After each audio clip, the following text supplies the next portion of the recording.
Cassie here, welcome back to my channel, and today I'm coming at you with another quick tip for character development, and that is to make Sims for your characters. So I'm pretty sure I don't have to explain to anybody what The Sims is. It's a pretty popular game.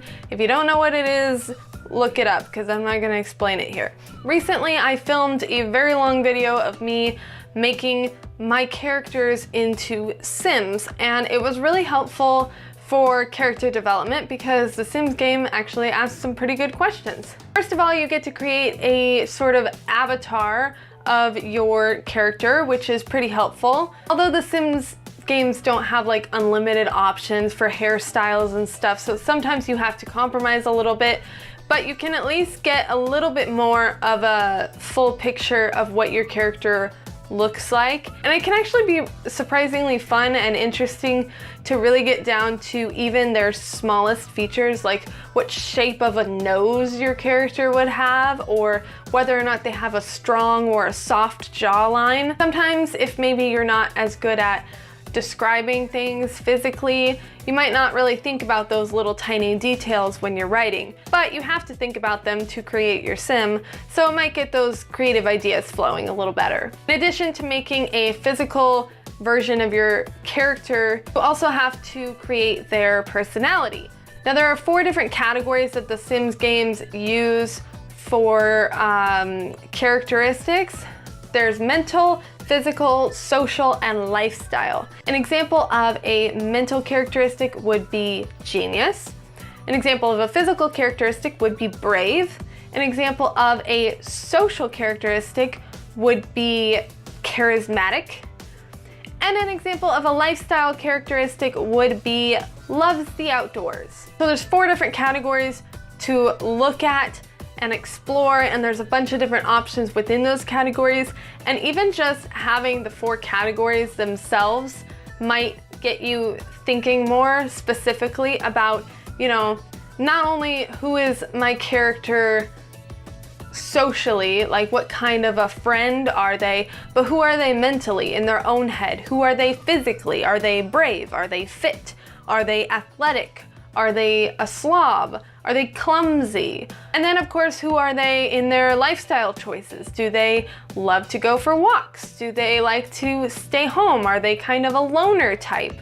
Do they like to draw or paint or play the guitar?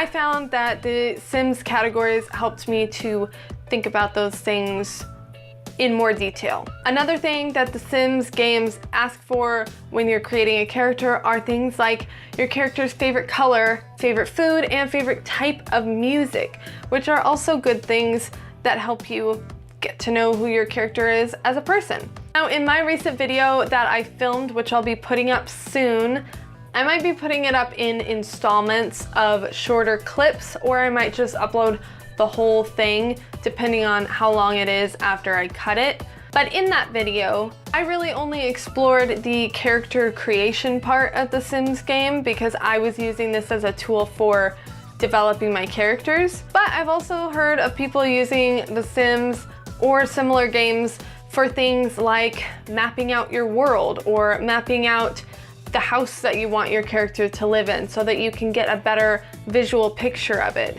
If you're a very visual person and you have a hard time picturing really detailed things in your head, like setting or what people look like, then this might be a really useful tool for you to utilize. Also, if you want, after you make your characters and make their house, you can just play with them on The Sims just for funsies. Turn up that free will dial and let them go. See what your characters might do on an average day if you're not directing them, and who knows, maybe it'll give you some kind of inspiration for a scene in your story.